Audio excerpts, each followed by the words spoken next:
Welcome everyone to another edition of the Ron Blank & Associates Manufacturer Webinar Series, a monthly broadcast series focused on the expansion of knowledge for the building product manufacturing industry. I'm your moderator today, Landon Boone.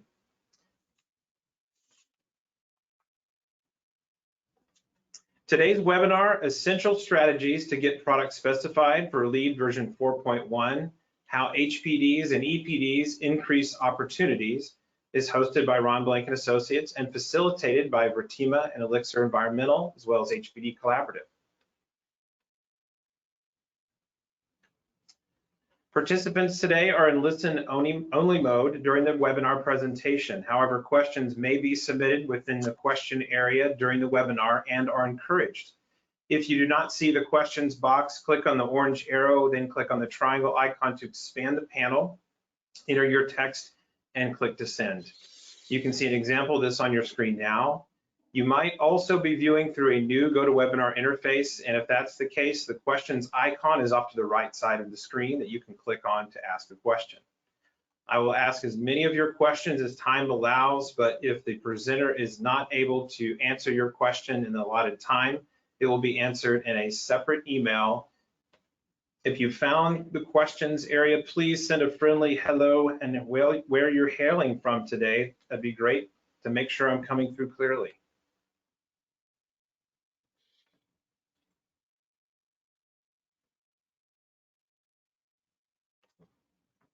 All right. And I'm going to transfer over to our presenters. Your presenters today include Wendy Vittori, Jose Lupien, Chantal Levine, and Tara Blank. Wendy Vittori joined the Health Product Declaration Collaborative as Executive Director in May 2015. Prior to joining the HPDC, she was a strategic management consultant, technology industry executive, and began her career as a software engineer. Ms. Vittori is a graduate of Harvard College, received her MBA from Northeastern University, and was a doctoral candidate at the Harvard Business School. Jose Lupien, LEED Fellow and WELL AP, has over 20 years of experience in green building certification. She is president of Vertima, a group of experts in environmental analysis of products and construction materials. The company is recognized as an independent third party working with manufacturers to produce their validated eco declarations, life cycle assessments, and environmental product declarations, as well as health product declarations. Jose also served as a board member for the HPD Collaborative. Chantal Levine is a senior analyst and project manager at Vertima. She has 10 years experience in life cycle assessment and has been with Vertima since 2018. Over the years, she has prepared and verified numerous environmental product declarations and health product declarations. Passionate about her work, she supports the HPDC by participating in the Supply Chain Technical Subgroup Committee. Our last presenter is Tara Blank, a doctorate in biology and emphasis in environmental toxicology. She is a longtime contributor to the HPDC and works closely with Mindful Materials Collaborative, having been a member, owner, and legal manager. She is the owner of Elixir Environmental, a consulting firm that helps building product manufacturers get specified by developing HPDs, declare labels, and other sustainability documentation. Welcome, ladies. Let's go ahead and get started with Wendy Vittori from the Health Product Declaration Collaborative. Welcome, everyone. Thank you very much, Landon. It's a pleasure to be here with everybody today and have the opportunity to share some information with you.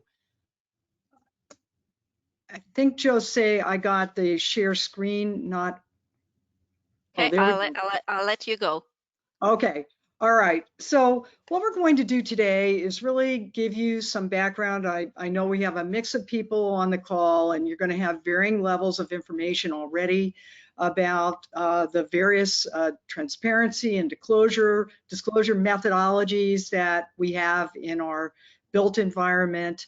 And we want to hopefully give you some new information, fill in some of the blanks, and most importantly, connect the dots So how do these different tools work together? How do the disclosures work with the certifications, such as we see here, WELL, Living Building Challenge, and LEED? These are the ones that are generally most used in our environment, and with which we have really great integration of information between HPDs, EPDs, and these certifications.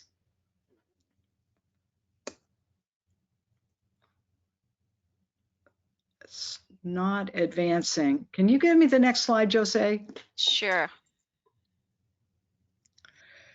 So one of the things that we often get asked about is the difference between, as Landon said, am the executive director of the HPD Collaborative. We work collaboratively with all these different methodologies because the HPD open standard really has a particular role to play in this larger ecosystem of transparency and optimization disclosures. If we can go to the next slide. The HPD open standard is exactly that. It's an open standard that is aimed at making it easier for the collaboration among manufacturers, project teams, and all of these different certifications and rating systems so that we can all work with accurate, consistent, and reliable information. If we can go to the next slide. The HPD open standard started about a decade ago with the idea that what we needed is a common language for describing the contents of a building product in terms of the chemicals that are used, and also the health information that is associated with those chemicals. And so this actually did not exist. And the HPD open standard is really unique in tackling this specific combination of information for a specific product. And so it's really important to understand that this is not about an algorithm for developing the content inventory or something like that. It's actually about the specific information that comes all the way from the original chemical ingredients through the various pieces and parts of and manufactured products, such as, for example, a chair.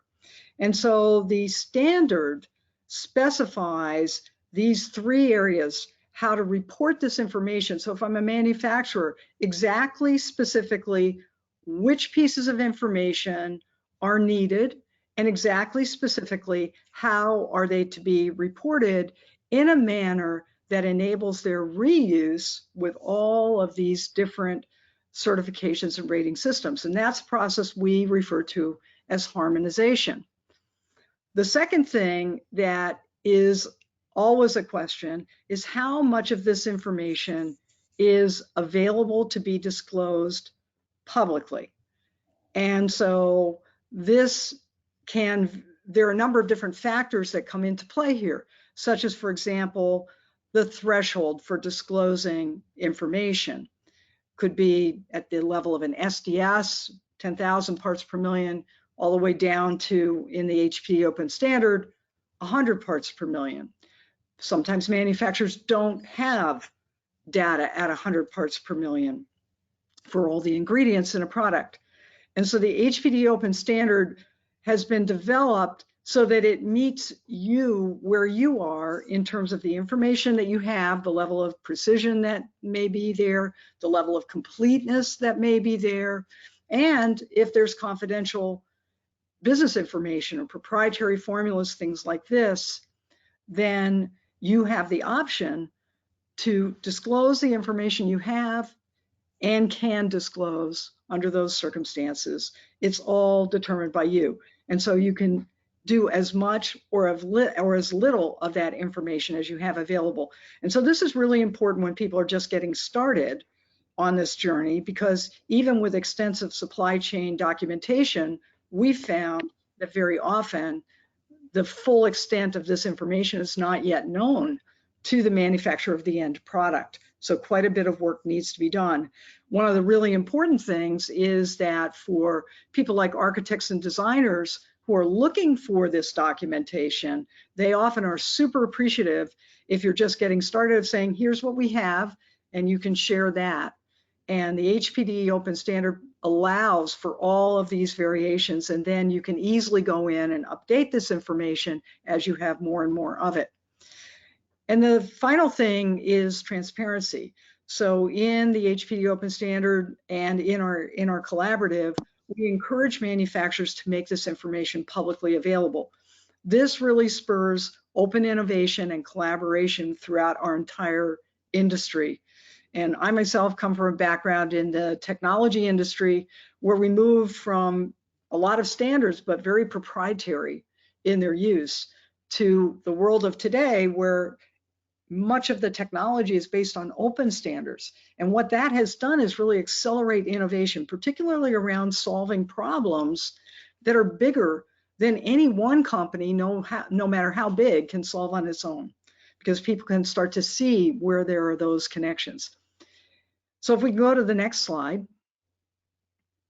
And so this is, for those not familiar yet with the HPD Open Standard, this is what the first page of the HPD Open Standard looks like, and has become quite widely accepted in the industry. Today, we have over 700 700 manufacturers who have published one or more of these reports, and that is quite a number, considering that when we started, many people said, well, this is voluntary. What exactly would motivate a manufacturer to do that? And what we have heard universally from people is that the learning process for the manufacturers themselves, not to mention the ability to meet the needs of their customers for this information, is making this investment well worth its while. And so the HPD Collaborative is an organization that was established about 10 years ago, specifically for the purpose of maintaining and evolving this HPD open standard. If we can go to the next slide.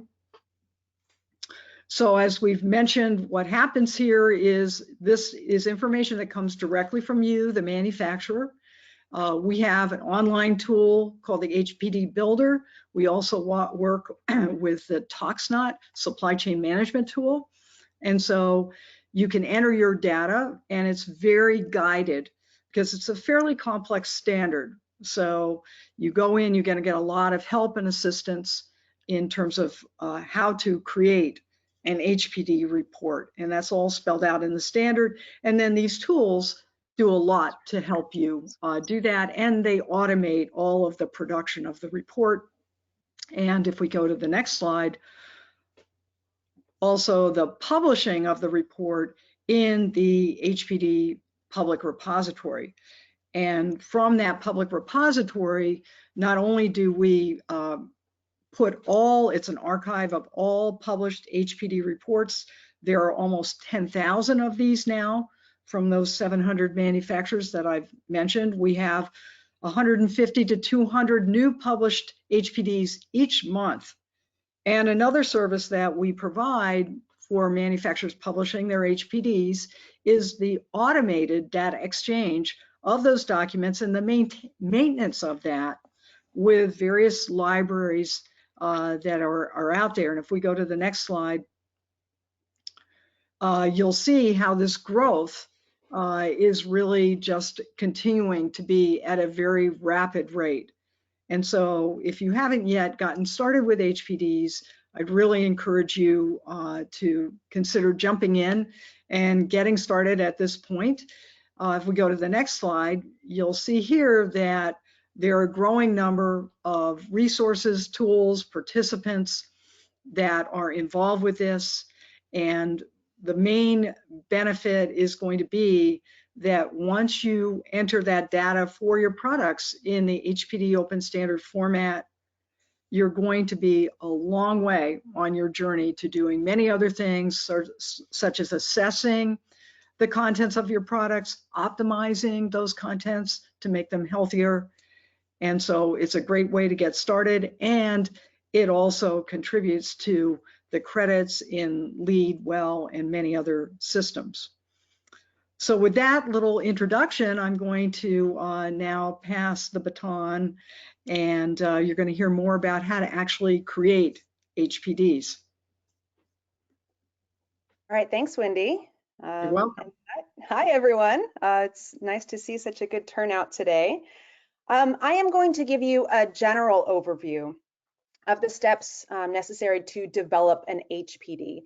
So we don't really have time today to get into a lot of detail about the HPD document or even the process, but there are a lot of resources that do, and we'll be sharing those at the end of the presentation. And I believe we'll be sending out links in a follow-up email as well. So look for that. All right, next slide. So there are 6 sections to the HPD that are listed here. The image on the left is an HPD showing section 1, the summary. So that's always page 1. And the summary really gives a snapshot of most of the information that's presented in the remaining parts of the HPD document. Now, all of the sections are required to be completed to publish the HPD. But it's really these first 2 sections, the summary and the contents in descending order of quantity, that really contain the bulk of information, especially in terms of material ingredients. Next slide. All right, so in order to complete an HPD, obviously, the first thing you need to do is decide which products you want to focus on. Now, there is some leniency in terms of grouping products and product lines into a single HPD, as long as you stay within the requirements that are laid out in the HPD open standard. Another important thing to decide is the threshold that you'll be disclosing to. So Wendy touched on this a little bit previously, and if you've been around LEED or Living Building Challenge at all, you've likely heard 1,000 parts per million and 100 parts per million. And really, if you're hoping to get specified for a green building project, these are really the only 2 product thresholds that you're going to want to go after that really matter. So a threshold of 1,000 parts per million doesn't dig quite as deep into the material ingredients as 100 parts per million does, but it is a bit easier to hit the 1,000 parts per million threshold, and that is what's required for option 1 of the LEED material ingredients credit. 100 parts per million is required for Living Building Challenge projects, and also for option 2 of the LEED material ingredients credit. But option 2 also requires that the HPD be third-party verified in LEED version 4.1, and Jose is going to talk more about that a little bit later, so don't worry too much about digesting all that quite yet. What I do want to point out, the last thing on this slide is that the HPD does have a pre-check for LEED version 4 material ingredient credit, so shown here on the bottom right. And part of what's required to get that pre-check is hitting 1,000 parts per million for option 1 and 100 parts per million for option 2. Okay, next slide. So the next step to developing an HPD is the most difficult and the most time consuming, and that's actually collecting all of the required information down to the threshold that you have selected. So I've listed some examples of this information here, as well as some potential sources of this information. So this is where an HPD preparer or consultant can really come in handy. First off, just because there is a lot of information to collect, there's a lot of details of the HPD requirements that are really easy to miss if you're not super familiar with the open standard. And it also happens pretty frequently that upstream suppliers want to hold their information as proprietary. They're typically more willing to disclose proprietary information to an outside consultant, usually under the terms of a non-disclosure agreement, than they are to disclose this information directly to their customers. Okay, next slide. All right, so after big step 2, after we've collected all of the information and made sure that there are no gaps in the data, Then we can start transferring all of this information over to the HPD builder. Now, again, to publish the HPD, there are a lot of required fields that need to be completed. But keep in mind that just because an HPD can be published does not mean that it meets the requirements to be able to contribute to LEED or LBC or WELL. Next slide. Okay, so all of our information has been collected. The HPD document has been completed. So now we can turn it over to a third-party verifier if the manufacturer chooses to do so to confirm that all of this has been done correctly. Next slide. So the HPD third-party verification program gives us a framework for an extra level of assurance that completed HPDs fully comply with the HPD open standard. Approved third-party verifiers like Vertima have been thoroughly vetted by the HPD collaborative. They have the knowledge, they have the experience to review and confirm that an HPD not only complies with the HPD standard, but that the information presented is complete and well documented. Next slide.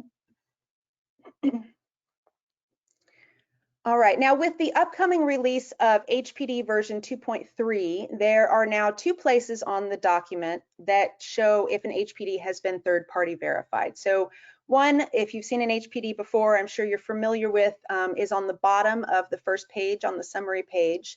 You see it here on the bottom left. And the other is on the very top right of the first page, showing third-party verification checkmark. Next slide. So the HPD third-party verification program works alongside the HPD third-party preparer program. And like verifiers, approved third-party preparers have also been vetted by the HPD collaborative to have the knowledge and experience to help manufacturers create their HPDs that are accurate and complete according to the standard. So as a third-party preparer, we consult with the manufacturer throughout development of the HPD. And we also work directly with the third-party verifier if that's requested from the manufacturer, hopefully to make the entire process as efficient and painless for the manufacturer as possible.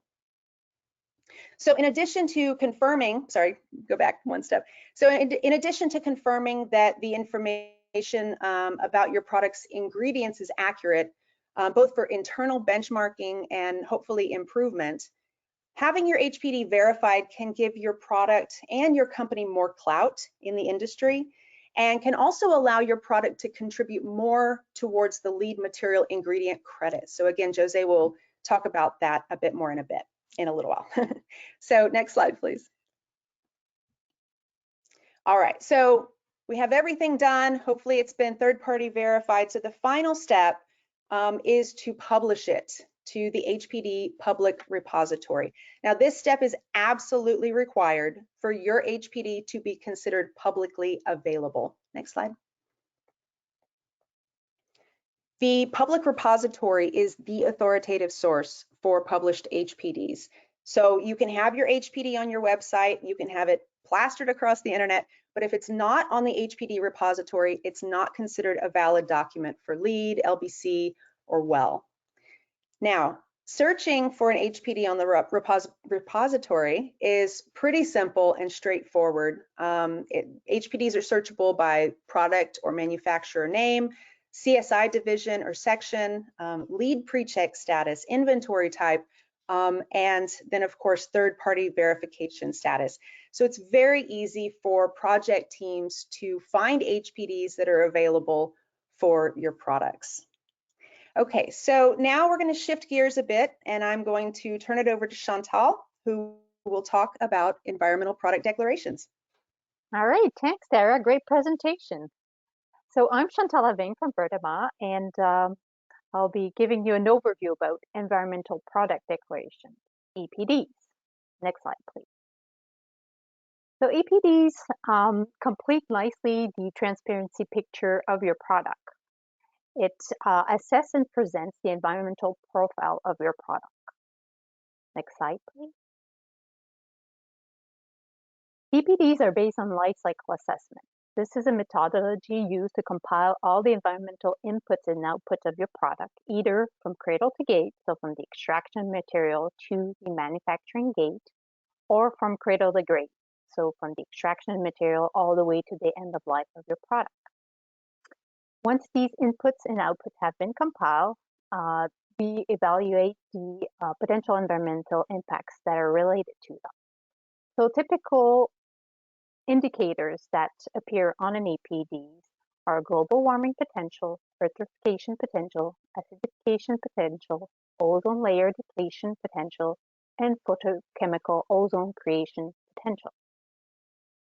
Next slide, please. Creating an EPD is a 5-step process. First step is to identify the product category rule. So this is PCR. This will be done by the consultant.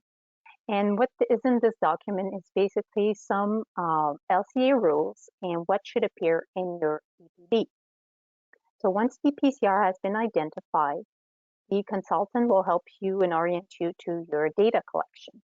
This will be production process data for one reference year. Once the data is collected, the consultant may prepare the LCA and EPD, which is then third-party verified to add credibility to your EPD. The verifier is another LCA analyst that verifies that the hypotheses made in your LCA are sound and that you comply with all the different ISO norms of the LCA and EPD process, as well as the PCR. Once the EPD has been third-party verified, you can then move on to the publication with a program operator. The program operator will list your EPD and register it with a number and will be publicly available on their website. Next slide, please. So how can you contribute with your environmental product declaration to the LEED v4.1 credits? Next slide, please. All right, so there is a specific credit for EPDs, which is found under materials and resources. Now, what does this LEED credit state? Next slide, please. So in order to be able to fulfill, so to have 1 point related to this credit, the LEED building or the LEED product manager needs to have 20 permanently installed products sourced from at least 5 different manufacturers. Now, how to obtain these 20 products, it can be done different ways. One way is to have product-specific type 3 third-party verified EPDs, and these are worth 1.5 product each. You can also have industry-wide type 3 third-party verified EPDs. These are worth 1 product. So what's the difference between these 2 types of EPDs? Next slide, please. The product-specific EPD is specific to a manufacturer and presents an average production of their product. An industry-wide EPD represents the average production of multiple manufacturers and is usually owned by an industry association. To be able to use an industry-wide EPD under your name, you need to be part of the process. So all the manufacturers that participated in the industry-wide EPD will be listed in the final document. So that completes my brief overview about environmental product declarations. I can hand it over to Jose. Thank you so much, Chantal. So let's move on with a few other LEED credits. Actually, the other one based on still under the materials and resources category, it's going to be the sourcing of raw materials. We can go up to 2 points. Actually, we're talking about transparency. The intent is really to increase uptake on and the importance about materials attributes and how we can continue our efforts to refine the best practices in material extraction and sourcing. If we think about extraction, we may think about having a lower impact with recycled content. We may think about having materials reuse, also wood certification for your products, bio-based materials. So everything that you might have that could be part of your products, the final product assembly will be considered. Let's say if you have recycled content and wood certified in your products, and so then your product will be considered as the cost of the product in the overall building, and so then it will be calculated twice, one for the recycled content part of it and the other one for the wood certification. There's also a bonus if you do have extracted, manufacture, and purchase within 100 miles of your project location. So the cost of the materials will be calculated as 200%. So which is not something really happen often, honestly, because it's not that far by having only 100 miles with the distance of the project location. It's quite not easy to achieve. Let's move on to the materials and gradients. This is the major credit we're talking today with the HPD, the declare, and all the chemical and gradient disclosure. We discussed about the HPD and the importance of the transparency. Actually, this is mainly where we are with at least 20 different permanently installed products from at least 5 different manufacturers. The threshold of disclosure has to be at least 1,000 ppm, and this is really something important. By having an HPD doesn't mean it contributes to LEED. At least if you have 1,000 ppm, so then it will be compliant. But if it's just kind of the SDS disclosure threshold, so it won't be compliant to LEED. On top of that, if you have a declare or an HPD verified by a third party, so then the calculation will be 1.5 out of 20 products. So then you can achieve your 20 products quite easier with a verified HPD. The option 2 is based on optimization. Keep in mind that in the LEED material credits, it's all about the first option. It's based on transparency, and the option 2 is based on optimization, because the goal of doing your HPD and even your EPD, it's based on the fact that you will have the picture of your environmental impacts, and your disclosure should show you where you can improve over the time. So this is mainly why LEED came from, that idea of make the market moving forward with optimization. And so then we're looking for at least 5 different manufacturers, 3 different manufacturers, I'm sorry, with at least 5 different permanently installed products, where they disclose at least 100 ppm. And Tara just mentioned it about the inventory must be third-party verified. And the goal is really to avoid, depending on what you initially had in your HPD, so how you have been able to optimize your results in terms of chemical and gradient disclosure. If you have been able to avoid the LT1, which is benchmark from green screen, so then you will be able to make your product calculated as 1.5 products out of 5 to achieve the credit. So again, this is they really raised the bar in terms of how we can make that credit happen. But this is where is the market, and it's something interesting to look for, because it's something definitely where the market is moving forward. Based on the concern of air quality, also there's another credit that is related to materials. When architects and designers, they will look for specification, they will consider different credits, and most of the time the credits they're looking for is the one that we're presenting today. And this one is based on the indoor environmental quality category. It's the LEED, the low emitting materials credit. And here we have different categories of product: the paint, the adhesive, the flooring, the walls, the ceiling, insulation, composite wood. So they will need to meet the threshold of VOC. As you probably know, it's it's not really something new. That was part of the LEED previous version. But actually what is quite important now is they want to go further and not just having VOC threshold that we meet.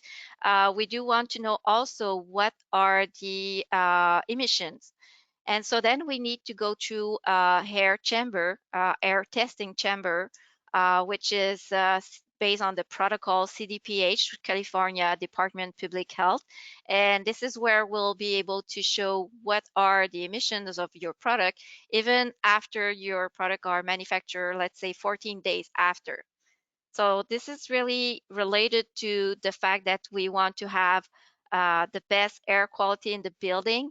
And it doesn't mean because we have applied any paint or varnish in the factory that there's no impact when it's installed in the building. So this is why we have now the CDPH emission testing that is part of the requirement. So this is very short overview of LEED credits. Honestly, it's kind of usually a full day training, but it's kind of just a overview to make you see opportunities on having your HPD and your EPD, how it's connected to the LEED checklist. And so now we felt that it would be interesting for you to have at least something to guide you on what could be the next step to increase your specification opportunities. And here it's probably something you do already or something you might think about. So let's discover what we thought could be helpful. The first thing, absolutely, you need to think about develop your disclosure. So then for sure, if you can have it, your disclosure third-party verified, as Tara was mentioning about the added value of having a verified HPD and how it's considered in the HPD, the LEED credits, I'm sorry. It's really a way for your company to pledge to sustainability in the current market. This is probably the best advertising that you might think about is, are you part of the movement or you're still thinking about it? It's kind of a no-brainer. Everyone is looking for, not just for LEED projects, honestly, it's going to be the baseline in the market by disclosing your information. It's all about on transparency. As far as you who have done some disclosure, there's something that you probably saw already in the market, which is very interesting to look for. There's different libraries where you can have your disclosure published. You probably all know about mindful materials, sustainable mines, origin, HPDC for sure, where you have your disclosure, all your documentation would be accessible to designer and architects. So if we keep in mind that they will be more than happy to find products that will make their life easier to achieve LEED credits, that's one thing. But if I can tell you what is coming and what is actually in the market, and Wendy will let you know for sure at the conclusion, but actually we see that it's not just by having products that are compliant to requirements in a green building certification. It's all based on the fact that the manufacturer is committed to provide something and to share their information and to promote what is the added value of your product. At the end of the day, it's what's your differentiation from your competitor to your products. What's the advantage of your product at the end of the day? So this is really something that you should think about even before doing your HPD and your EPD and or your EPD or declare label, any certification that you might think about. I think so my best recommendation would be to have an overall strategy and it not just by having your report by itself. You may also like to have your documentation ready for LEED and maybe in general it's kind of a one-stop shopping document. I used to say it's the environmental data sheet which is a label of all the recap of information that you might have. Let's say your emission testing, your recycled content information, your sourcing of raw materials, if you do have any EPDs. And on top of that, you have the option to show how your products can contribute to LEED projects or LEED credits. One thing is also interesting to keep in mind is actually there's no LEED products certified. It's something I used to say for many years, but honestly, it's something we still see in the market. It's all about the fact that your products can contribute to LEED credits. So this is something you should be aware. And it's always the building that is LEED certified. So make your documentation available. It's quite important to find easily your documentation. Any certificate or HPDs, it will be part of the repository, but again, it's still fine to think about having all the information directly in your website to make also show your message, your strong message about sustainability commitment that you might have. So this is really about the fact that you're having a commitment, and this is mainly when I'm saying that you may have an overall global strategy even before starting having your HPD and your EPD, because this is all the things you will have to think about to put also all the information on your website, on different libraries, and take part of different movement that is going in the market. Actually, there's different pledges. Again, with mindful materials, with AIA, with the Living Building Challenge, with their Living Product 50, LP50. There's a lot of opportunities for manufacturers to take part of the different pledges, and they are all aligned. And the end result is, as far as you start, you can move forward, you have something to offer, and you make that happen in specification, because as far as you're part of the game, it will make your product specify. I'm pretty sure it's kind of the natural way to go, and so then you will get a return on your investment. So we are all looking for sell and make your product specify. So that's the way it works. But also, we like to see you how you are involved and how your commitment. What is your commitment? The last thing that we felt that could be interesting to share is all about the training of your sales and marketing team. And this is something we don't necessarily push really on the fact that we think initially, as far as we have our EPD or our HPD, it's fine. But let's say if your salespeople don't talk about it, you won't necessarily going to be proactive in the market. You will just kind of respond to the market. But the thing is, as far as you have the reports, your disclosure, it's nice to think about moving forward and being proactive. So then why not doing AI presentation with Green Sea, as you will see in the conclusion? What about having your sales team trained to explain how your products can contribute to different green building certification? So make sure your communication is really aligned with exactly how your products contribute. And actually saying the truth is always the best. Avoid to do greenwashing. That's my best recommendation I would do. And yeah, absolutely. It's a kind of a overall process that you may think about from the beginning, having your disclosure to make all documentation available and part of different library and take part of different pledges and train your people. It's absolutely the best way for you to take place in the market and make your product specified. So this is kind of a overview of what we were thinking. And so then let's move on to the conclusion. And I would be happy to have your question to talk about everything we just presented. Again, I almost did my conclusion, but the most important is to connect your products to green projects, because as far as you have your disclosure and you're taking part of the transparency and you're having a commitment to your company and train your people, so it's the best way to go. And then for sure you will be able to connect your products to the green projects that are growing for sure. Absolutely.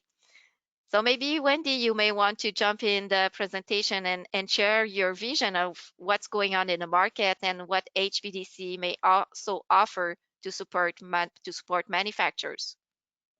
Yeah, I'm delighted to do that, Jose, and thank you for so many helpful points about the use of these disclosures to further really what you're doing to improve your products. And I think this is really the key message there.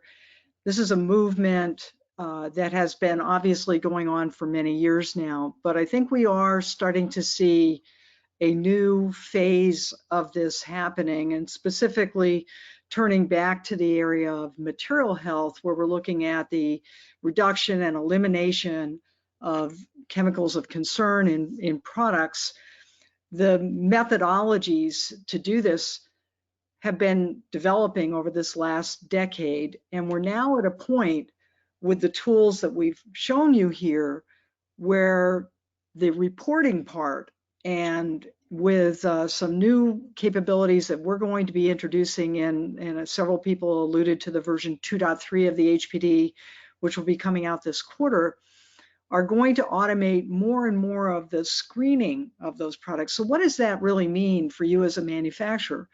What that means is the opportunity to start assessing what is in your products and working toward optimization is coming closer. And some of these tools that are available are focused on optimization. For example, the cradle to cradle certification is an example of one that works with you to look at how to optimize your products and find alternatives. Another one that we haven't touched on before right now is Green Seal. That's a new partner of ours in the last year at HPDC that has many specific product methodologies, and there are others. And our goal is really to, through this automation, through providing the resources that you need to train your staff, to make it more and more possible for you to take the resources and direct them to those next steps. And that's where the real value add is going to come. And that's really, at the end of the day, what your customers are looking for. So they're looking for products and manufacturer partners who are committed to optimizing these products to make them as healthy as possible in terms of the materials that you're working with. And so all these tools are really ways of conveying that commitment to your customers. And just as a measure, the best measure we actually have of the customer engagement is looking at the use of those LEED material ingredient credits that we've just heard about. And at this point, we are able to track that there are well over 3,000 design projects that are using those credits. And it's growing very rapidly, because just 2.5 years ago, there were about 400 and something. And so you can see that that is a huge increase, and that rate of increase is increasing all the more. You can contribute by getting the HPDs and EPDs for your products, because the more of those there are, the more that your customers will use them. And we, for our part, we really encourage them to ask you for them, because we know that that's very motivating to get that request. And so when you do hear that from your customers, and really, I think, to go to Jose's point about the sales team, they're critical. They're your eyes and ears, as you well know.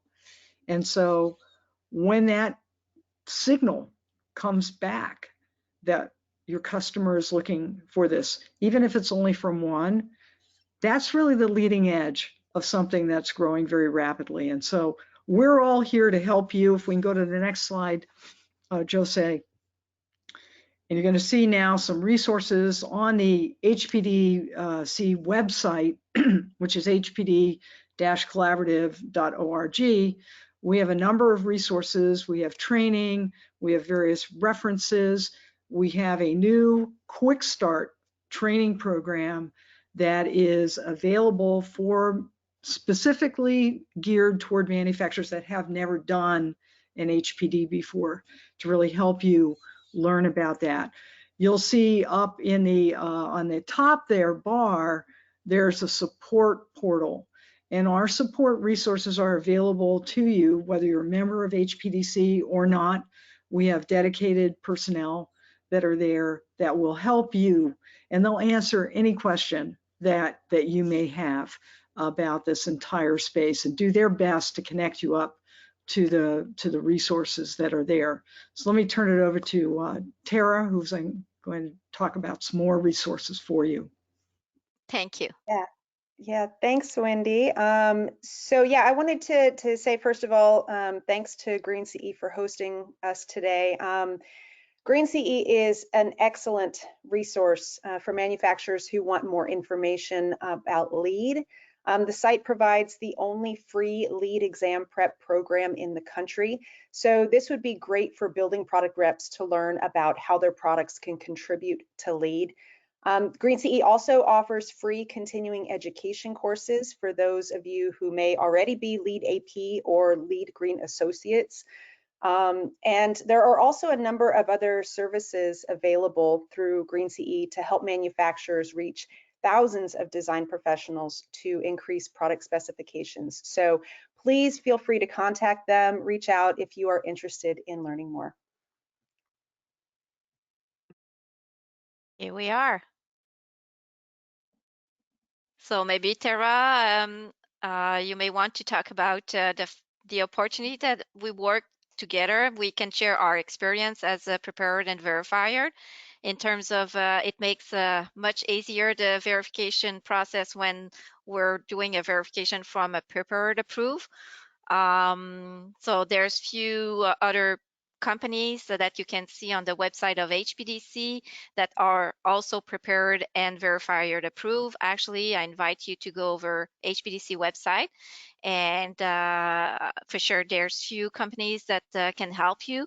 And Vertima and Elixir, we do both work together because it's as Tara was mentioning, it makes the process much easier, and the end result is always more than what our customer are expecting. Should I say that, Tara? I think that's a fair assessment. Yes, I think Okay. I think that coming in, manufacturers have done a great job learning the HPD open standard, but sometimes there just isn't enough manpower. You have somebody that is trying to do 100 other things and doesn't really have time to sit down and learn the standard and work through the process. So that's where a preparer comes in handy. We can help get everything organized, and especially if you're looking to have the HPD third-party verified, it definitely makes the process a lot smoother. Vertima knows the work that we do at Elixir, and we know how Vertima works, so it's a pretty seamless process going from HPD preparation to getting it across the finish line to get verified. Thank you, Tara. So I think so we're ready for Q&A. We still have a few minutes to get your question and try to give you the best answer. If you have, is there any question in the chat so far? Absolutely. Thank you. And great presentation, everyone. As Jose mentioned, we're going to take some questions now regarding the content of today's presentation. So as I mentioned earlier, if you don't see the questions box, click on the orange arrow up to the right side on the dashboard and expand it to ask your question. And we will answer as many as we can. Also, if you're using one of the newer interfaces, depending on how you're connecting today, it might be a little question icon off to the right side of the screen. All right, first question from Ethan. If we are not currently manufacturing our product, should we go for an HPD and declare label first to have it ready for launch and then wait for production to start to gain production data for the EPD and LCA? Well, I can jump in on the HPD side of that. One of the things we have heard from a lot of our manufacturers that have a lot of years of experience now is how helpful doing the HPD is, working with their design teams, because getting that feedback early on, if there are some chemicals flagged there or some questions that you have, is the best possible thing you can do to start optimizing your product. So I'd really encourage you to use that tool early on. You can do with the HPD builder. It's very low cost. Basically just be a member of HPDC, or you can actually buy access to a few HPDs if you just want to try it out. And it's very low cost, and you can do it in private.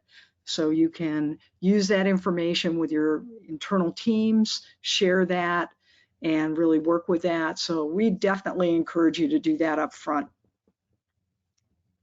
Excellent. All right, the next question from Christopher. So far, carbon footprint has not been included in LEED certification. Is this on the horizon, to your knowledge?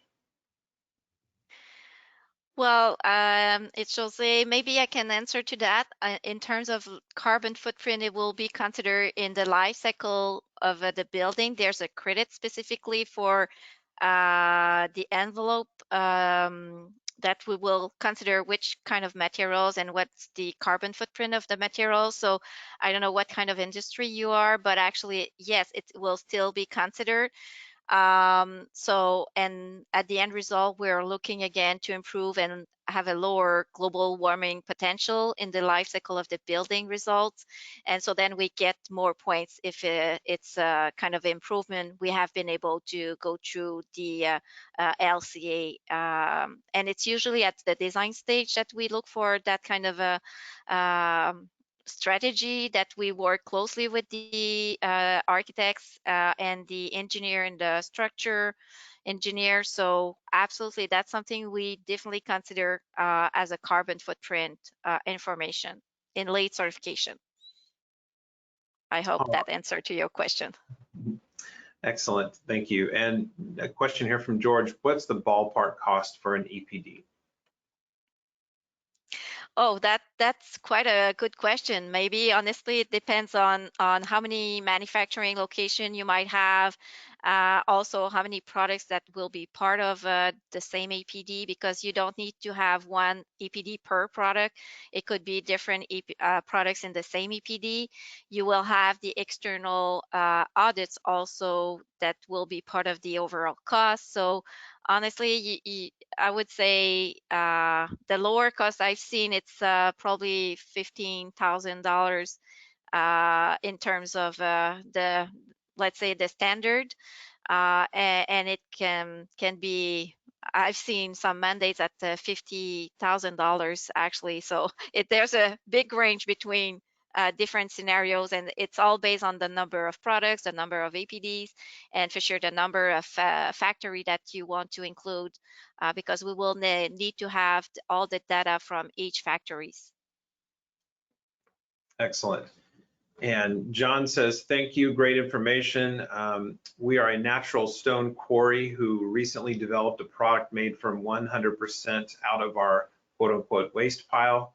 Taking our first baby step, could you recommend a starting place to enter this sector? Tara, you want to take that one? Well, that's interesting. I mean, obviously, I would say HPD is you know, kind of the low-hanging fruit, and you can certainly, you know, mention recycled content and different aspects of your product along those lines. I declare obviously would be another possibility, but Jose, I don't know if an EPD would be the step after that. Yes, absolutely. And something I didn't mention as example for mindful materials, you should at least have some data points to be listed. So you will have to consider what are the data points that you may contribute. So as example, if you have just recycled content, you won't be allowed to be listed in mindful materials libraries, because it's kind of not just where is the market actually. So at least the HPD would be probably, and I'm not saying that because Wendy is on part of the webinar.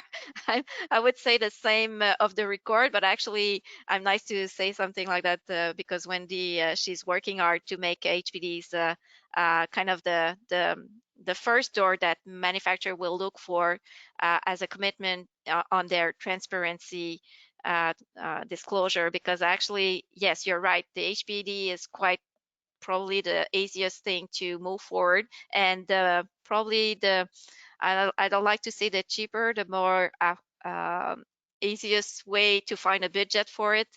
An EPD, it's quite longer in terms of a timeline and more expensive because you do have to consider also the external fee.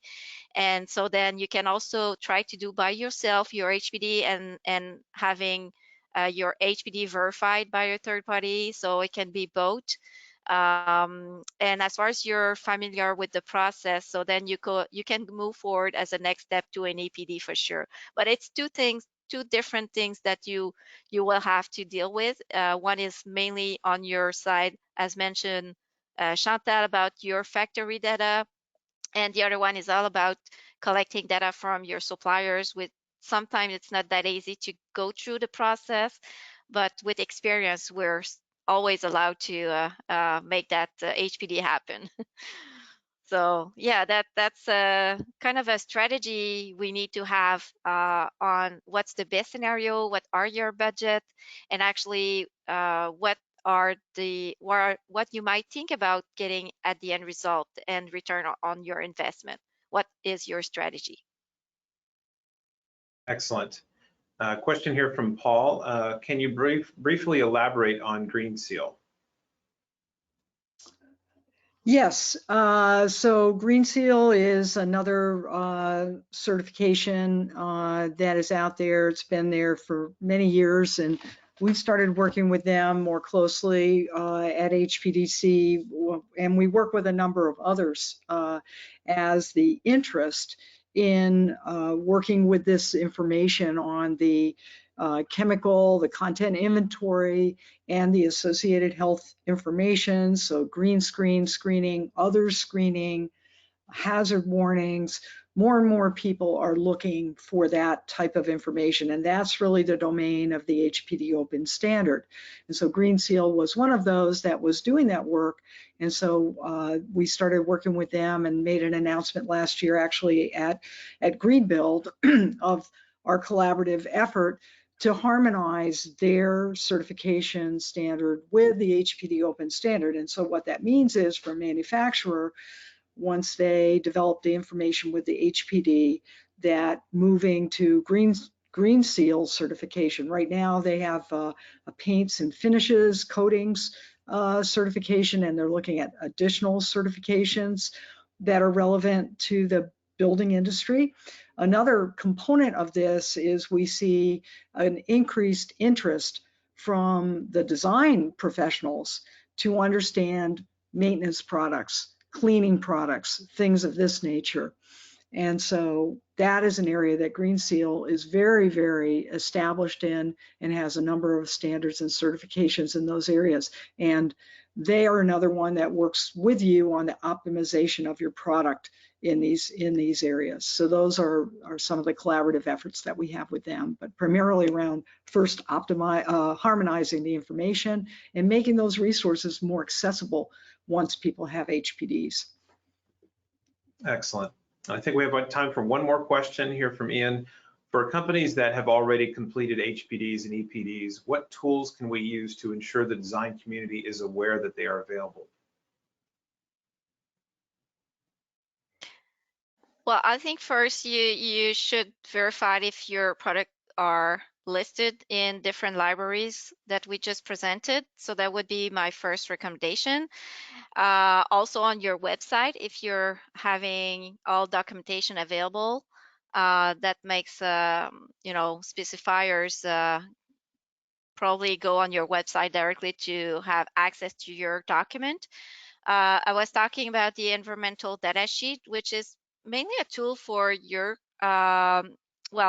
for your customer, but also for your sales team, that because sometimes they're absolutely maybe not comfortable to work and explain everything, what is what, and on top of that, they might not be aware of how your products can contribute to LEED. So that might be something interesting to think about.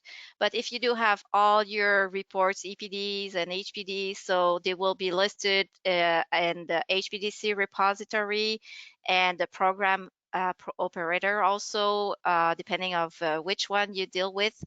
And for sure, it's kind of a mix of everything I just mentioned, but I hope that answered to your question. But Again, having a presentation approved by AIA for LEED accredited professional. Also, you may have your presentation approved by GBCI that will give C hours to LEED EP. So yeah, there's different strategies as far as you're having and you spent money on your disclosure. It's absolutely something interesting to look for, and maybe there's few suggestion I mentioned that you may look for, but hopefully it helps. It's something we may also talk one-to-one, but actually it's kind of a there's different ways to make your products and your company upfront for sure. I would just underscore, just say your point about the training of the sales team. We hear from a lot of the design, the project teams, that they really don't know Yeah. about the products. So you have people on your team or through your distribution network, getting the information into the hands of that front line person, whoever it is that's dealing with your customer, and making it visible that you have this commitment. That's really important. You're right, Wendy. And you know, there's always a person who, when you have a request for a LEED project, you need to fill out a kind of a materials form, and just also train people to learn about how to fill that documentation for LEED or well projects. It's kind of something important even for you to make your life easier and to make it correctly when you provide it to architects and to the general contractor. So actually it's going to be probably different strategy also that is some things we usually talk in the training, which is added value for your company. Excellent. Well, thank you all very much today for your time, all the presenters, great presentation. Just a reminder to all the attendees, you will receive an email with a link to the recording to today's presentation, along with some other resources and information about the presenters and how to contact them. Within a day or two, you will receive that. If you have any other questions, feel free to reach out to them. Once again, I want to thank everyone for their time today, and we will see you on the next one. Thank you so much. Thank Thanks, you, everyone. Thank you. Take care. Take care. Bye-bye. Bye.